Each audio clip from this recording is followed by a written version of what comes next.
सामने पड़ोस में रहने वाला रतन था जो सरल का मित्र था। प्रणाम भैया, अंकल की तबीयत अब कैसी है? कितनी चोट आई है अंकल को? रतन घर में अंदर घुसते हुए बोला। समीर ने उसे ड्राइंग रूम में बैठा दिया और बोला, चोट तो बहुत ज़्यादा आई है, ऑपरेशन के लिए बोला है डॉक्टर साहब ने, बस उसी के लिए पैसे लेने आया हूँ। अरे भैया, मुझे बोल देते, मैं भाभी से पैसे लेकर आप तक पहुँचा देता। आपने अंकल को छोड़कर यहाँ आने की ज़रूरत क्यों की? इतने में पूजा बाबूजी के कमरे से नोटों का एक छोटा बैग ले आती है। प्रणाम भाभी, कैसी हैं आप? रतन ने पूजा को देखकर कहा। मैं ठीक हूँ, आप कैसे हैं भैया? पूजा अपने फोटो पर जबरन मुस्कान लाते हुए बोली। फिर वह समीर से कहने लगी, लो ये पैसे और जाकर बाबूजी का तुरंत ऑपरेशन करवाओ, जल्दी जाओ, कहीं देर ना हो जाए। पूजा समीर से जल्दी पिंड छुड़ाना चाहती थी। अच्छा ठीक है, मैं चलता हूँ, खड़े होते हुए समीर बोला। समीर के साथ साथ रतन भी खड़ा हो गया। दोनों दरवाजे तक आ गए। तब रतन बोला, क्या अस्पताल में अंकल के पास आपके वो वाले दोस्त हैं जो लगभग 2 घंटे पहले आपके घर आए थे? रतन के इस सवाल पर समीर चौंक पड़ा और पूजा की तो जैसे जान ही निकल गई थी। कौन दोस्त? कैसा दोस्त? कब आया घर में? अस्पताल में तो कोई नहीं है। समीर रतन के सवाल के जवाब में सवाल करने लगा। फिर वह पूजा की ओर मुड़कर बोला, कौन सा दोस्त आया था पूजा यहाँ? पूजा के पैरों के नीचे से जैसे जमीन ही निकल गई। वह हचकचाकर बोली, कौन सा दोस्त? कैसा दोस्त? यहाँ तो कोई नहीं आया। जैसे तैसे वह इतना ही बोल पाई। अरे भाभी, एक स्मार्ट सा हैंडसम सा लड़का था ना, मैंने उसे आपके दरवाजे के बाहर खड़े देखा था। उसने पिंक कलर की शर्ट और ब्लैक कलर की पैंट पहन रखी थी। रतन पूरे विश्वास के साथ बोला। अब पूजा को काटो तो खून नहीं। रतन ने जो कपड़े बताए थे वो डॉक्टर के ही थे। वह एकदम से घबरा गई। लेकिन जो लोग विवाहेतर संबंध बनाते हैं वे बड़े मंझे हुए खिलाड़ी होते हैं, इतनी जल्दी हार नहीं मानते। पूजा भी तुरंत संभल गई और बोली, अरे भैया, आप उस ब्लैक पैंट और पिंक शर्ट वाले की बात कर रहे हैं क्या? वह तो डिलीवरी मैन था। मैंने एक पिज्ज़ा ऑर्डर किया था, उसे देने आया था। वह मैं भी कैसा पागल हूँ। भाभी जो डिलीवरी मैन को भैया का दोस्त समझ बैठा। आई एम सॉरी भैया। आज कल ये कंपनियां भी कैसे कैसे मॉडल्स को डिलीवरी मैन रख लेती है। बिल्कुल हीरो लगता था वह, झेपते हुए रतन ने कहा। रतन के द्वारा डॉक्टर की प्रशंसा करने पर पूजा की आंखों में चमक आ गई। उसकी पसंद कितनी शानदार है ना, वह मन ही मन सोचने लगी। समीर और रतन दोनों घर से बाहर चले गए। तब पूजा ने मेन गेट बंद कर लिया और बाबूजी के कमरे में जाकर डॉक्टर को साथ ले आई। आज तो बाल बाल बच गए डार्लिंग, तुमने हमें अपने पति से बचा लिया। आज एक बार तो मैं डर ही गया था, लेकिन तुमने एक से बढ़कर एक बहाने बनाए और समीर को बाहर भेज दिया। मान गए आपको पूजा रानी, आप कमाल की चीज़ हैं। डॉक्टर पूजा की तारीफ करने लग गया तो फिर इसी बात पर हो जाए एक और मैच। पूजा की आंखों में फिर से मदहोशी छाने लगी थी। ना बाबा ना, मुझे देर हो रही है। क्लिनिक से भी बार बार फोन आ रहा है, कुछ सीरियस केस है, उन्हें देखना है। अभी डॉक्टर बाहर की ओर जाते हुए बोला, सुनो, अभी मत जाओ ना, अब यहाँ पर कोई आने वाला नहीं है, बस हम और तुम हैं। रोमांटिक मूड है और मौका भी है, आज यहीं रुक जाओ ना। पूजा मिन्नतें करते हुए बोली, अरे नहीं नहीं, अभी बड़ी मुश्किल से 6 जान बची है, मैं ज़्यादा रिस्क नहीं ले सकता हूँ। कहते कहते डॉक्टर वहाँ से निकल लिया और पूजा हाथ मलती रह गई। डॉक्टर के जाने के बाद पूजा थोड़ी निराश हो गई। घर में वह निपट अकेली थी। काश इस अवसर का फायदा उठा पाती वह। उसे पता नहीं था कि डॉक्टर इतना डरपोक होगा, लेकिन अब क्या किया जा सकता है। वह बुझे मन से घर के काम करने लगी। रात हो गई थी, समीर का फोन भी नहीं आया था कि बाबूजी का ऑपरेशन हुआ या नहीं, वह घर आएगा या नहीं। उसने समीर को फोन लगाया तो वह नो रिप्लाई हो गया। उसने एक बार और लगाया, लेकिन इस बार भी वह नो रिप्लाई ही हुआ। उसने समीर को एक मैसेज छोड़ दिया, ये तो बता दो कि कब आओगे, तुम्हारे लिए खाना बनाऊं या नहीं। टाइम पास करने के लिए वह टीवी ऑन करके बैठ गई। वह तल्लीनता के साथ क्राइम पेट्रोल देखने लगी। इतने में डोरबेल बज उठी। कौन हो सकता है इस वक्त? पूजा के दिमाग में ये प्रश्न कौनने लगा। शायद समीर होगा। अचानक उसे याद आया कि उसने समीर को एक मैसेज भेजा था। उस पर समीर ने क्या जवाब दिया, वह ये जानना चाहती थी। उसने मैसेज देखा, लेकिन समीर का कोई मैसेज नहीं था। समीर ने तो वह मैसेज अभी तक पढ़ा भी नहीं था। वह एक बार और निराश हुई। दरवाज़ा खोलने के लिए वह धीरे धीरे उठी। दरवाज़ा खोलने पर उसने देखा कि दरवाजे पर कोई नहीं था। वह दरवाजे से बाहर निकली और आसपास चारों ओर देखा, मगर वहाँ कोई नहीं था। लगता है कि उसके कान बजने लगे हैं। उसने अपने सिर पर एक हल्की सी चपट लगाते हुए मन ही मन कहा। उसने दरवाज़ा फिर बंद किया और क्राइम पेट्रोल देखने में व्यस्त हो गई। इस घटना के लगभग 10 मिनट पश्चात डोरबेल फिर से बज गई। इस बार पूजा फुर्ती से उठी और फटाक से दरवाज़ा खोल दिया। इस बार भी दरवाजे पर कोई नहीं था। उसने आंखें फाड़ फाड़ कर चारों ओर देखा, पर उसे कोई नजर नहीं आया। वह दरवाज़ा बंद करने ही वाली थी कि उससे हंसने की आवाज़ सुनाई दी, पर यह आवाज़ घर के अंदर से आ रही थी। यह आवाज़ कुछ जानी पहचानी सी लग रही थी। पूजा को उसने जल्दी से दरवाज़ा बंद किया और दरवाजे से सिर टिकाकर खड़ी हो गई। क्यों बहू, मेरा एक्सीडेंट करवा कर बहुत खुश है ना तू? पूजा उस आवाज़ को पहचान कर डर गई।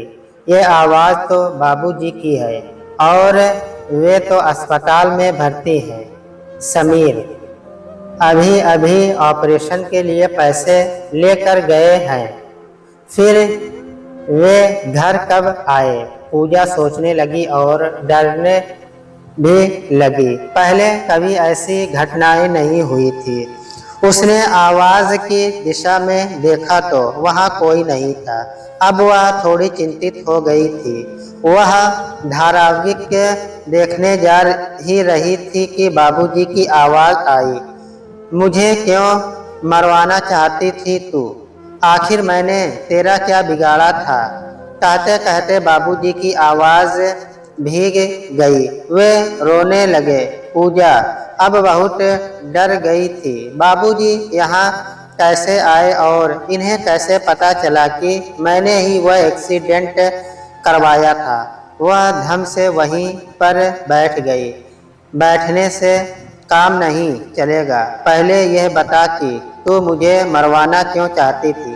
बाबूजी इस बार कड़क कर बोले। बाबूजी की दमदार आवाज से पूजा विस्मित सी हो गई और वह जोर जोर से रोने लगी। फर्श पर हाथ पैर पटकने लगी। रोने से काम नहीं चलेगा, तुझे बताना पड़ेगा कि तू मुझे मरवाना क्यों चाहती थी। समीर को बताऊंगा मैं, जब तू मानेगी जैसे तैसे। पूजा रोते हुए बोली, ये क्या कह रहे हो बाबूजी, मैं भला आपको क्यों मरवाना चाहूंगी। मुझे सब पता है, तूने ही मेरे सरल को घर से निकलवा दिया था। बेचारे पर ऐसा घृष्ट इल्जाम लगाया कि मैं बता भी नहीं सकता हूँ। पहले सरल को निकलवाया, फिर मुझे मरवाया। अब तेरा रास्ता बिल्कुल क्लियर हो गया। अब खूब गुलछर्रे उड़ा सकती है उस डॉक्टर के साथ। पूजा को काटो तो खून नहीं। बाबूजी तो सब कुछ जानते हैं। हे भगवान, अब मेरा क्या होगा। पूजा बहुत बड़ी मुसीबत में फंसे गई थी। तू क्या समझती है कि मुझे कुछ पता नहीं है। बेवकूफ़ लड़की, डॉक्टर से तेरा याराना जब से चल रहा है तब से मुझे पता है। पूजा कुछ बोलती इससे पहले फिर से डोरबेल बज उठी। वह डर के मारे कांपने लगी। एक तो बाबूजी को सब पता है और वे इसी घर में बैठे हुए हैं। उधर कोई दरवाजे पर खड़ा खड़ा डोरबेल बजा रहा है। वह बुझे मन से उठ खड़ी हुई और उसने दरवाज़ा खोल दिया। मैडम, आपके नाम ये कोरियर आया है, यहाँ दस्तखत कर दीजिए। कोरियर का नाम सुनकर पूजा को तसल्ली हुई। किसने भेजा है ये कोरियर। उसने फ्रेक्स का नाम देखा तो उसके पैरों के नीचे से जमीन खिसक गई। वहाँ पर सरल लिखा था। पूजा की घिंगी बंद गई। दरवाज़ा बंद करके वह अपने कमरे में आ गई। इसे खोलना मत, इसमें से जिन निकलेगा। समझ गई ना। मेरी बात कान खोलकर सुन ले और मैं जैसा कहता हूँ वैसा कर ले, इसी में तेरी भलाई है। बाबूजी की अट्टहास करने लगे।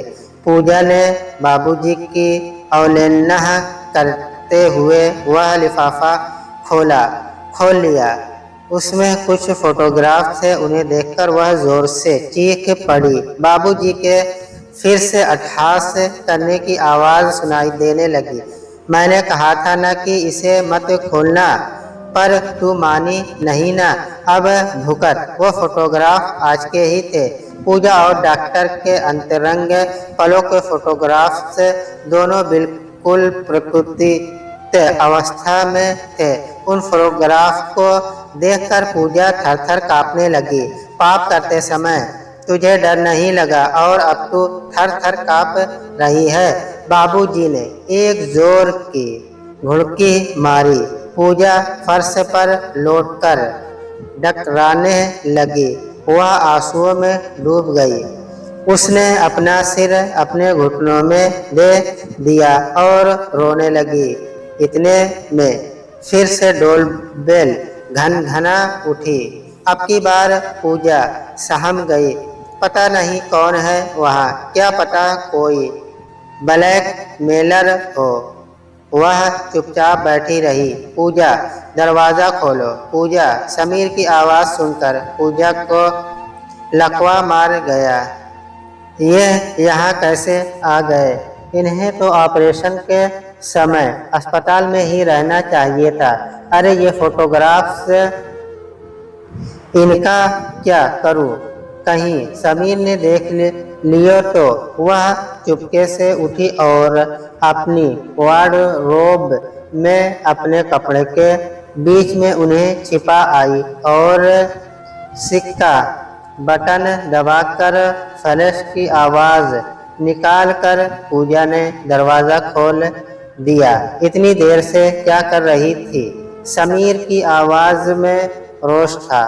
टॉयलेट में थी। पूजा ने शांत स्वर में कहा, ओ मैं तो डर ही गया था, आप इतनी जल्दी कैसे आ गए? दरअसल बाबूजी को होश आ गया और डॉक्टर ने फिलहाल ऑपरेशन टाल दिया है।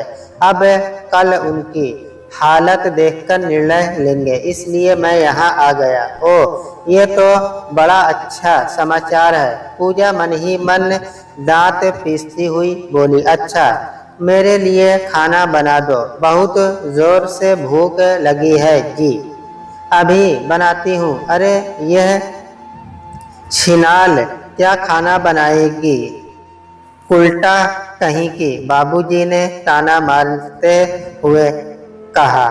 शट अप, पूजा बुरी तरह चीख पड़ी। क्या हुआ पूजा, तुम किसे शट अप कर रही थी? समीर आश्चर्य से बोला, तुम्हारे ठरकी बाप को। और किसे? चिल्लाते हुए पूजा ने कहा, लेकिन बाबूजी यहाँ कहाँ हैं? अभी तो उन्होंने मुझे बहुत सी गाली दी थी, क्या आपने नहीं सुनी? नहीं, बिल्कुल नहीं। मुझे तो आश्चर्य हो रहा है कि तुम जैसी पढ़ी लिखी लड़की ऐसा कैसे सोच सकती है। बाबूजी यहीं पर हैं और वे सब देखकर बातें कर रहे हैं। पूजा राज खोलते हुए बोली, पागल हो गई हो क्या? मैं अभी उन्हें अस्पताल में ही छोड़कर आया हूँ, यहाँ कैसे हो सकते हैं वे? अब पूजा को भी लगा कि समीर सही कह रहा है, ये उनका भ्रम था शायद। उसने कन्फर्म करने के लिए पूछा, क्या तुमने बाबूजी की आवाज़ बिल्कुल नहीं सुनी? हाँ, नहीं सुनी। समीर अभी भी पूजा को आश्चर्यचकित होकर देख रहा था। थैंक गॉड, मैं फालतू ही घबरा गई थी। और पूजा एक प्यारी सी स्माइल के साथ समीर से लिपट गई। तुम्हें क्या पता कि मैं अकेले में कितना घबरा जाती हूँ। मुझे अकेले रहने की आदत नहीं है ना, प्लीज़ मुझे अकेले मत छोड़ना कभी। पूजा ने चरित्र दिखाने में महारत हासिल कर रखी थी। वह समीर से सड़कर लिपट गई। पूजा समझ नहीं पा रही थी कि उसके साथ ये क्या हो रहा है। कुछ ऐसी बातें हो रही है जो पहले कभी नहीं हुई थी। जो दिखाई देता है वह है नहीं, जो सुनाई देता है वह किसी ने कहा नहीं। वाकई कुछ तो अजीब सा हो रहा है उसके साथ। लेकिन उसने मन ही मन भगवान को धन्यवाद दिया कि इसका पता अभी तक समीर को नहीं चला है। उसने मन ही मन दृढ़ संकल्प कर लिया कि वह इसका पता समीर को चलने भी नहीं देगी। वह समीर से अलग हुई और समीर के लिए चाय बनाने किचन में चली गई। जैसे ही वह किचन में घुसी, उसके ऊपर एक काली बिल्ली कूद पड़ी। वह जोर से चिल्लाते हुए धड़ाम से नीचे गिर पड़ी। समीर दौड़ा दौड़ा किचन में आया। उसने देखा कि पूजा किचन में औंधे मुंह गिरी पड़ी है और एक मिर्गी के रोगी की तरह पूरी हिल रही है। पूजा को चारों खाने चित्त देखकर समीर बुरी तरह घबरा गया। वह जोर से चीखा, पूजा क्या हुआ, कैसे गिर पड़ी थी तुम? समीर उसे उठाने की कोशिश करने लगा। समीर को सामने देखकर पूजा की जान में जान आई। जैसे डूबते को तिनके का नहीं, नाव का सहारा मिल गया हो। वह समीर से कसकर लिपट गई और जोर जोर से रोने लगी। समीर ने भी पूजा को बाहों में भर लिया और उसकी पीठ थपथपाने लगा। इससे पूजा को बहुत आराम मिला। वह फफक फफक कर रोने लगी। समीर ने पूजा का चेहरा अपने हाथों में ले लिया और वह उसके आंसू पोंछने लगा। समीर की सहानुभूति पाकर पूजा जार जार रोती रही और समीर उसे चुप कराने की नाकाम कोशिशें करता रहा। पूजा, आखिर बताओ भी कि क्या हुआ है? तुम इतना डर क्यों गई थी? और तुम गिरी कैसे? समीर बदहवास होकर बोला। वो जब मैं किचन में आई तभी अचानक एक काली बिल्ली ने मुझ पर अटैक कर दिया था। पूजा हिचकी भरते हुए बोली, काली बिल्ली कहाँ है यहाँ? समीर चारों ओर हैरत भरी नज़रों से देखते हुए बोला। मैं जैसे ही किचन में घुसी वैसे ही उस काली मोटी बिल्ली ने मुझ पर अटैक कर दिया। मैं एकदम से घबरा गई और धड़ाम से गिर पड़ी। पूजा जैसे ही उठने को हुई दर्द के मारे वह कराहती हुई दोहरी हो गई। क्या हुआ पूजा, कोई चोट लगी है क्या? घबराते हुए समीर ने कहा। हाय मेरी कमर, लगता है कि कमर में लचक आ गई है। हरामी बिल्ली ने मेरी कमर तोड़कर रख दी है। पूजा दर्द से छटपटाते हुए बोली। तुम कब से काली बिल्ली के गीत गा रही हो, पर यहाँ तो कोई काली बिल्ली नहीं है पूजा। तुमने कोई सपना देखा है या फिर तुम्हें कोई वहम हुआ है? यहाँ काली क्या सफ़ेद, पूरी लाल, पीली, नीली, हरी कैसी भी बिल्ली नहीं है। पूजा समीर ने चारों ओर नज़र दौड़ाते हुए विश्वास से कहा। मैं सच कह रही हूँ, मेरा यकीन करो, यह काली बिल्ली ही थी जिसने मुझ पर अटैक किया था। वह भी मेरे साथ ही यहीं पर गिरी थी, इसी जगह पर। मुझे कोई वहम नहीं हुआ है। मेरी बात मानते क्यों नहीं हैं आप? उसने मुझे हिट किया था। पूजा अभी भी अपनी बात पर कायम थी। अच्छा, कहाँ हिट किया था? समीर पूजा के बदन को निहारते हुए बोला। पूजा ने अपने सीने की ओर इशारा करते हुए कहा, यहाँ हिट किया था उसने। ज़रा दिखाओ तो। यदि उसने हिट किया था तो चोट भी आई होगी वहाँ। उसके पंजों के निशान भी होंगे वहाँ पर। समीर ने उत्सुकता से कहा और उसकी खोजी निगाहें पूजा के सीने पर बिल्ली के पंजों के निशान ढूंढने लगी। समीर की इस बात पर पूजा को हंसी आ गई। हटो बदमाश कहीं के, आप भी ना जाने क्या क्या बक जाते हो बिना सोचे विचारे। झेपते हुए पूजा ने कहा। अब समीर को पता चला कि उसने अनजाने में क्या कह दिया था। वह शरारत से मुस्कुराते हुए बोला, हमसे भी क्या शर्म जानू, हम कोई गैर थोड़े ही हैं, हम तो आपके अपने ही हैं, हमें दिखाने में क्या हर्ज है। पूजा की आंखों में झांकते हुए उसने कहा, चलो छोड़ो जी, आपको तो बस एक हल्का सा बहाना चाहिए छोड़ो का देखने का, शरारती कहीं के। चलो हटो, मुझे शर्म आती है। पूजा का चेहरा शर्म से लाल हो गया था।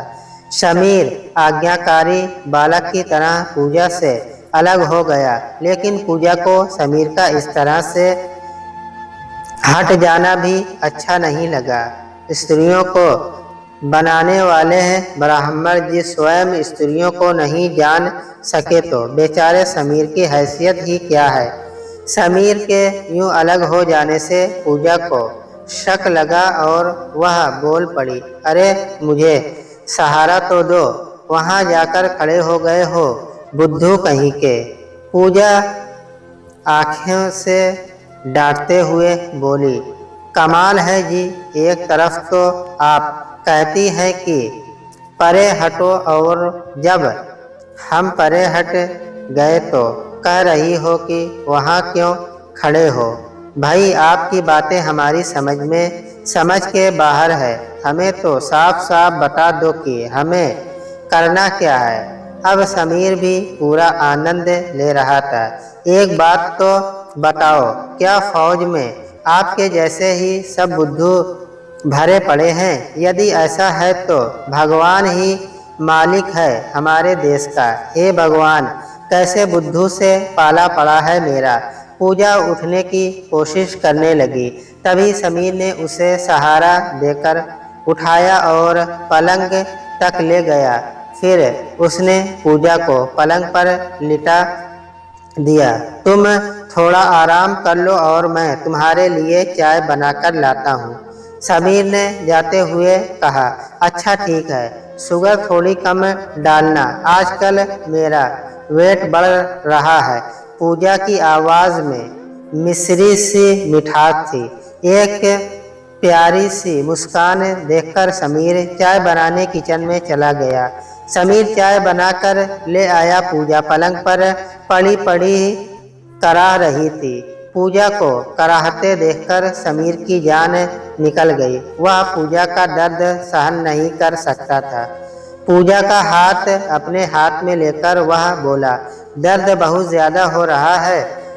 उसके शब्दों में प्रेम, मिठास, आत्मीयता और भावना झलक रही थी।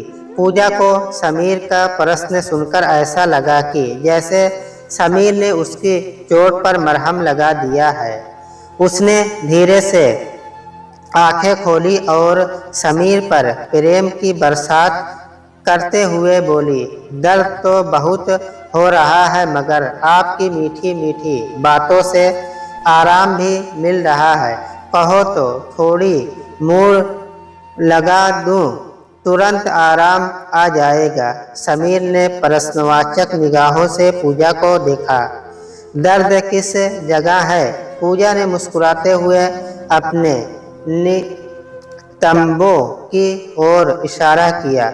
लगता है कि वह सीधे गिरी थी, इसलिए उसके नितंबों में मोच आ गई थी। देखो, मुंह तो लगाना पर कोई शरारत मत करना। हाँ, पूजा उसे आंखों से बरसते हुए बोली, मैं तो सीधा साधा बंदा हूँ मैम साहब, शरारत क्या होती है मैं तो जानता ही नहीं। समीर ने भी आज्ञाकारी बालक की तरह जवाब दिया, हटो भी, आपसे तो कोई नहीं जीत सकता है, आप तो रहने ही दो। कहते हुए पूजा उठने की कोशिश करने लगी। समीर ने उसे सहारा देकर उठाया और पलंग के सहारे उसे बैठा दिया। समीर ने उसे चाय का प्याला पकड़ा दिया। पहले चाय पी लो, फिर मुंह लगा दूंगा। दोनों चाय की चुस्कियां लेने लगे। इतने में पूजा का मोबाइल घनघना उठा। मोबाइल पलंग पर ही पड़ा था, इसलिए उसमें कॉल करने वाले का नाम भी दिखाई दे रहा था। किसी डॉक्टर एकता का फोन आ रहा था पूजा के पास। पूजा ने कॉल अटेंड नहीं की। थोड़ी देर बाद उसी डॉक्टर एकता की कॉल फिर से आई। उसके बाद भी पूजा ने वह कॉल रिसीव नहीं की। फोन उठा लो पूजा, किसी डॉक्टर का कॉल है क्या?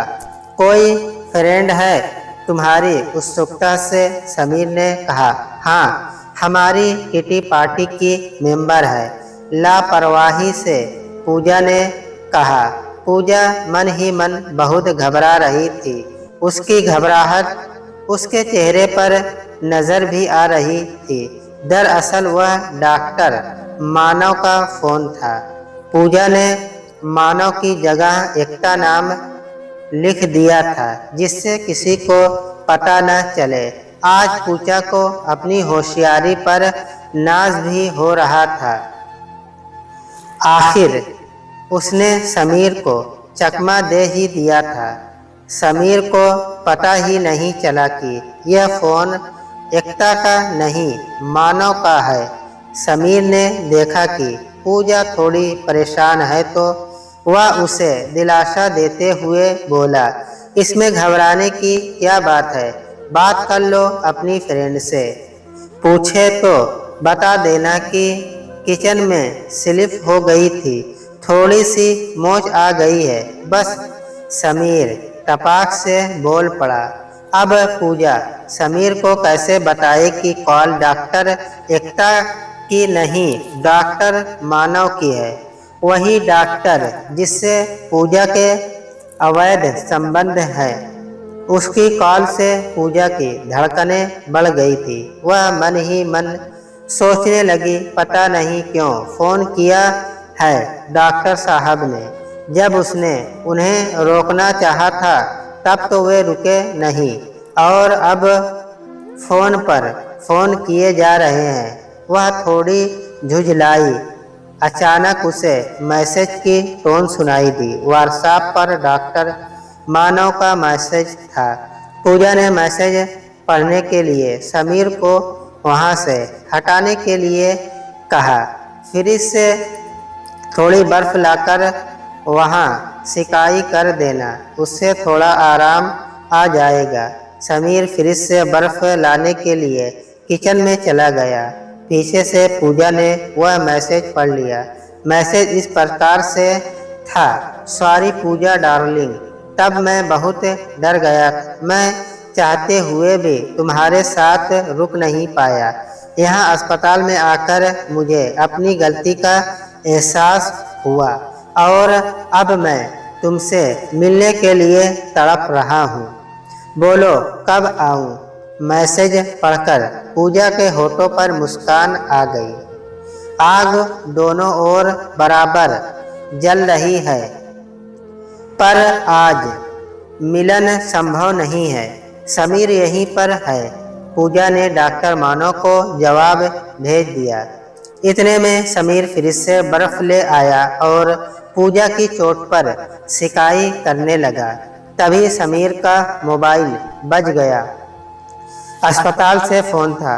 समीर ने लपककर मोबाइल उठाया। बाबूजी की तबीयत बिगड़ गई है, उनका तुरंत ऑपरेशन करना पड़ेगा, आप तुरंत यहाँ आ जाएं। इस फोन से समीर घबरा गया। पूजा को अकेले छोड़ना ठीक नहीं था, लेकिन बाबूजी का ऑपरेशन भी होना था, उसे वहाँ रहना भी ज़रूरी था। समीर असमंजस में पड़ गया। उसे दुविधा से बाहर पूजा ने ही निकाला। आप मेरी बिल्कुल भी चिंता मत करो, बाबूजी का ऑपरेशन होना है, आप वहां चले जाओ, तुम्हें इस हालत में छोड़कर जाने का मन नहीं है। पूजा, मैं ठीक हूँ, मेरी फिक्र मत करो, जाओ यहाँ से, पूजा ने आवेश में आकर कहा। वह भी चाहती थी कि आज की रात वह डॉक्टर मानव के साथ गुजारे, इसलिए वह समीर को अस्पताल भेजना ही चाह रही थी। समीर ना करते करते आखिर अस्पताल चला गया और पूजा ने चैन की सांस ली। फिर उसने डॉक्टर को फ़ोन मिलाया। फ़ोन नो रिप्लाई रहा। उसने दोबारा फ़ोन मिलाया, लेकिन दुर्भाग्यवश इस बार भी पूजा का फ़ोन अटेंड नहीं किया गया। वहाँ बिजी हो गए डॉक्टर साहब। पूजा मन ही मन सोचने लगी। आज उसका मन विचलित हो रहा था। डॉक्टर से मिलना उसके लिए सबसे बड़ा उपहार था।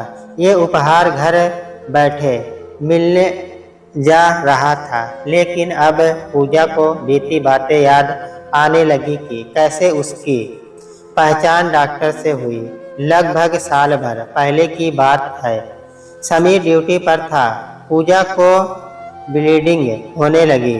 उसने इसे पहले तो बहुत लाइटली लिया, लेकिन जब 3 दिन तक लगातार ब्लीडिंग होती रही तब वह बहुत घबरा गई। उसने समीर को फ़ोन भी किया था, लेकिन समीर को छुट्टी नहीं मिली।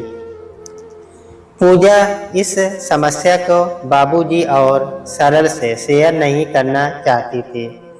तब उसने अपनी फ्रेंड एकता को फ़ोन किया। एकता ने उसे डॉक्टर मानव के बारे में बताया कि वह बहुत अच्छा डायग्नोस्टिक है, उसे दिखाना ठीक रहेगा। अगले दिन एकता उसे डॉक्टर मानव के पास ले गई। उसने पूजा को बताया कि उसकी भाभी को भी ऐसे ही ब्लीडिंग हुई थी। उनका इलाज डॉक्टर मानव ने ही किया था। इससे पूजा थोड़ी अस्वस्थ हुई। तब पहली बार पूजा ने डॉक्टर मानव को देखा तो वह उससे बहुत प्रभावित हुई थी। बहुत स्मार्ट था मानव। पूजा भी बहुत सुंदर थी, इसलिए डॉक्टर मानव की नज़र भी उस पर टिक गई। दोनों में हल्का हल्का आकर्षण पैदा हो गया। डॉक्टर ने उसे अस्पताल में भर्ती कर लिया। वह 2 दिन तक अस्पताल में रही। इन 2 दिनों में मानव ने उसका पूरा ध्यान रखा। 2 दिनों में उसकी ब्लीडिंग पूरी तरह रुक गई थी। डॉक्टर ने उसे दवाई देते हुए 3 दिन बाद फिर से दिखाने के लिए कहा। 3 दिन बाद जब वह फिर से दिखाने गई तब मानव ने उससे स्पेशल वेटेज देते हुए उसे देखा।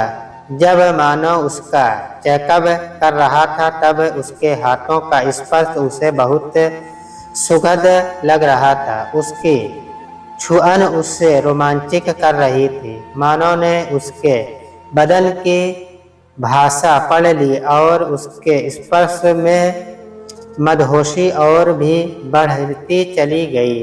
उस दिन पूजा ने पहली बार देह की देहरी लांघी थी। फिर तो यह सिलसिला चल निकला और आज वह इस मुकाम पर आ गई कि वह मानव के लिए कुछ भी कर सकती थी। उसने षड्यंत्र के तहत पहले सरल को घर से बाहर किया और उसी षड्यंत्र के तहत बाबूजी को भी रास्ते से हटाना चाहा, पर ईश्वर को शायद कुछ और ही मंजूर था। पिछली जिंदगी में एक बार घुसने के बाद उससे बाहर आना बहुत मुश्किल होता है। पूजा अतीत से निकलकर वर्तमान में आ गई। इतनी देर के बाद भी डॉक्टर का फोन नहीं आया था। अब पूजा को चिंता होने लगी कि आखिर बात क्या है। उसने बहुत सोचा लेकिन वह किसी निष्कर्ष पर नहीं पहुंची। वह स्वयं डॉक्टर के अस्पताल में जा नहीं सकती थी। चोट के कारण लाचार थी वह, इसलिए वह मन सोच कर रह गई।